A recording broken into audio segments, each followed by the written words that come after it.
Ang paglilibing kay Jesus. Pagkatapos nito, hiningi ni Jose na taga-Arimatea ang bangkay ni Jesus kay Pilato. Si Jose ay isang tagasunod ni Jesus, ngunit palihim lang dahil natatakot siya sa mga pinuno ng mga Hudyo. Pinayagan siya ni Pilato, kaya pinuntahan niya ang bangkay ni Jesus para kunin ito. Sinamahan siya ni Nicodemus, ang lalaking bumisita noon kay Jesus isang gabi. Nagdala si Nicodemus ng mga 35 kilo ng pabango na gawa sa pinaghalong mira at aloe.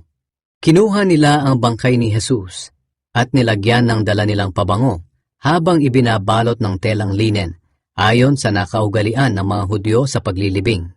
Sa lugar kung saan ipinako si Jesus ay may halamanan at doon ay may isang bagong libingan na hinukay sa gilid ng burol na hindi pa napapaglibingan.